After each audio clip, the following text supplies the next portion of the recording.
Ichi Nissan Yukita main blog channel. Waduh gaya banget ya ngomongnya Jepang banget. Oke, gua balik lagi bakal nemenin kamu yang bakal ngebahas tentunya hotel yang ada di Bandung khususnya untuk saat ini ya. Jadi buat kamu yang penasaran soal hotel-hotel yang di Bandung mulai dari yang murah, mahal mungkin suatu saat dan banyak hal ya. Apakah itu worth it atau enggak? Jadi sekarang ini gue punya cerita soal waktu itu gue jalan-jalan. Sebelum jalannya sih gue lihat-lihat internet dulu ya, lihat-lihat sebuah aplikasi namanya tiket.com dan gue lihat ada sebuah hotel bernama Tokyo Kubo. Widih, dari namanya udah Tokyo banget, alias udah Jepang banget gak sih? Nah, hotel ini apa ya namanya tuh? Berkonsep kapsul hotel. Wah, harganya juga murah banget, cuma 85.000 aja. Kira-kira worth it nggak sih? Nah, by the way, hotel ini tuh letaknya strategis banget. Karena kenapa nih? Karena letaknya tuh di Jalan Pandawa, di sekitaran Jalan Pasir Kaliki itu. Di jalan Jadi kalau di Bandung itu ada namanya Jalan Pasir Kaliki, jalan utamanya. Nah, ada jalan kecilnya namanya Jalan Pandawa. Buat patokan aja nih. Tokyo Kubo itu ada di dekat Indomaret setelah SMA 6 Bandung. Jadi itu nggak jauh dari Indomaret, itu udah bakal kelihatan. Kalau patokannya lagi sih kalau ke dalam ngelihat ada martabak mertua. Nah, di situ tepat banget sebelahnya. Jadi kenapa sih strategis? Karena di situ tuh kamu bisa apa ya? Makan yang banyak, bukan makan yang banyak jajanan.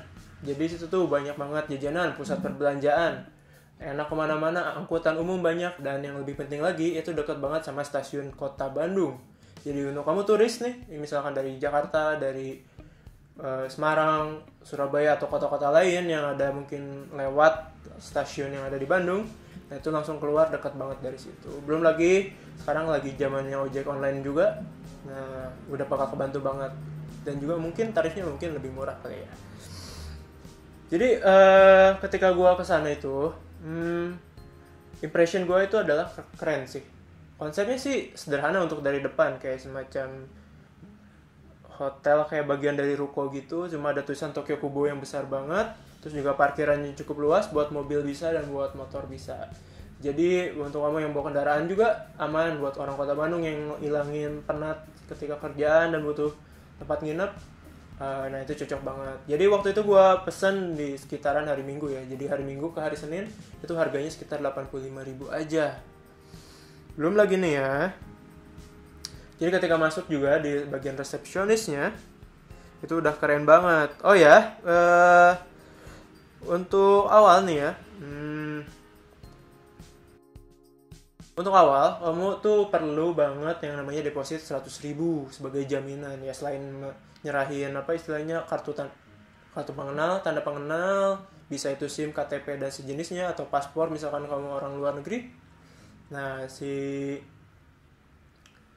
Tokyo Kubo ini pokoknya minta yang namanya deposit dulu, tapi nanti tenang kok, bisa diambil lagi ketika check out. Asal nggak ada barang yang rusak di dalamnya, pastinya dong ya. Jadi lanjut lagi, namanya apa ya, resepsionis itu menjadi front alias menjadi muka dari sebuah hotelnya, benar nggak sih? Kalau misalkan sebuah hotel frontnya udah jelek, biasanya impression ke dalamnya bakal jelek. Tapi nggak, untuk Tokyo Kubo ini first impression gue adalah keren banget. Karena apa? Karena emang benar nuansanya Jepang banget. Belum lagi ya kalau misalkan kamu bakal lihat ornamen-ornamen kayak bunga sakura atau pohon sakura, dan tempat duduk yang nyaman juga. Pokoknya enak banget. Apa mungkin gue nginepnya mending di lobbynya aja, di bagian depan resepsionis kali ya. Oke, terus kan di dalamnya juga ada namanya tempat nongkrong yang bisa kamu ajak sih teman yang mungkin gak nginep, jadi cuma sekedar nongkrong, dan kamu juga bisa pesan makanan. Dan juga yang paling spesial adalah emang konsepnya udah Jepang banget. Di situ bakal kelihatan konsep Jepang, di mana kamu bisa ngeliat ada rak-rak buku atau shelf-shelf gitu. Terus juga ada dispenser buat minum. Terus juga ada meja yang nggak ada kursinya, itu meja pendek gitu. Terus juga lantainya dibuat dari kayu parquet, apa ya, parquet not, pokoknya lantai kayu kayak gitu ya. Yang pasti apa ya namanya itu, memperlihatkan bahwa si itunya Jepang banget waktunya. kamu nih kalau yang misalkan suka Jepang-Jepangan cocok banget. Belum lagi situ juga ada di sebelahnya ada musola untuk kamu yang muslim. Nih musola mungkin musolanya nggak terlalu bagus, cuma cukup lah untuk sholat aja. Emang sih kalau misalkan sholat lebih baik di masjid, tapi kalau darurat musola itu bisa dipakai. Nah untuk masuk ke area kamar, kamu perlu yang namanya kayak, jadi ketika dikasih kunci itu ada dua, ada kunci locker sama kunci akses, jadi kartu akses untuk masuk. Jadi untuk masuk ke area kamar itu sayang banget buat teman kamu yang nggak nginep, bakal susah. Jadi kamu harus kayak tap apa menempelkan kartu itu ke sensor, terus kamu bakal bisa masuk, baru bisa masuk. Dan di dalam ketika pintu pertama kita nggak langsung ketemu kamar, tapi kayak penghubung antara kamar-kamar. Jadi di situ tuh ada kamar ruangan Ginza yang itu buat cewek, terus kalau nggak salah Shinjuku, itu juga Harajuku. Kalau yang Shinjuku itu tempat gua, yaitu yang buat cowok ya. Jadi nuansa di dalam penghubung itu ya, belum di kamarnya itu udah instagramable banget. Jadi situ ada kayak kursi yang ditemenin bunga sakura, terus juga ada wallpaper yang atau ya pokoknya yang bagus buat jadi ajang foto. Buat kamu nih bang mau gaya-gayaan ala Jepang nih, ruangan ini udah cukup sebenarnya. Terus juga ketika masuk ke gua waktu itu ke ruang Shinjuku ya, sekali lagi itu khusus cowok semua. Yang itu bakal disambut sama bukan kamar lagi, ternyata di dalamnya itu adalah wastafel. Jadi ruangan itu emang gabung antara WC dan ruangan kamar. Jadi dan ruang ngobrol antar tamu kamar. Jadi gua bisa bilang apa ya, kayak semacam multifunction room atau serba multifungsi gitu. Jadi begitu masuk tuh ada jajaran wastafel, terus ya ruang tunggu yang pokoknya nyaman, yang mirip sama dengan apa namanya itu ruang nongkrong yang ada di depan. Jadi dalam itu sama lantainya juga lantai dari lantai kayu yang istilahnya Jepang banget lah. Belum lagi ada bantalan kursi, tahu kan bantalan, jadi bisa duduk di atas bantalannya itu. Yang pokoknya emang gua sih image-nya itu emang totalitas untuk Jepang banget. Nah terus untuk kamar mandi itu menurut gue udah cukup layak. Belum lagi kamar mandinya emang dipisah, di mana antara toilet dengan shower room alias tempat mandinya itu dipisah. Jadi kalau misalkan kamu punya masalah perut, nggak akan keganggu sama orang yang mau mandi jadinya. Dan juga jumlahnya yang banyak, jadi cukup untuk mungkin beberapa kamar tamu atau pengunjung yang ada di situ buat menikmati ya, menggunakan fasilitas toilet atau kamar mandinya itu. Jadi gimana nih teman-teman, tertarik nggak sih buat apa ya namanya itu berkunjung ke tempat ini?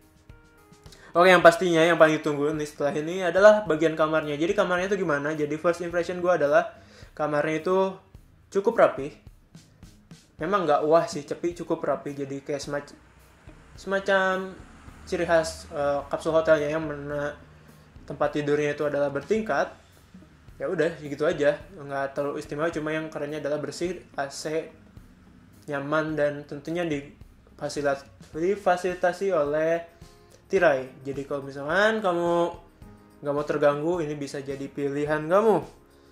Tapi kalau untuk dalamnya sih kurang lebih sama aja kayak kapsul, ada gantungan kunci, colokan charger, dan saklar lampu dan sejenisnya, bantal, kasur, dan lainnya. Cuma perlu diperhatikan kalau di sini kamu nggak bakal dapat yang namanya sikat gigi atau amenities ya. Jadi di dalam toilet emang udah ada yang namanya sabun dan mungkin sampo. Gue lupa, kayaknya kalau nggak salah sampo harus bawa sendiri deh.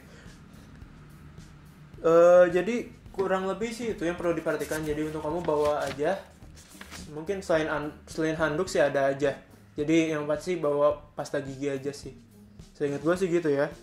Jadi kesimpulannya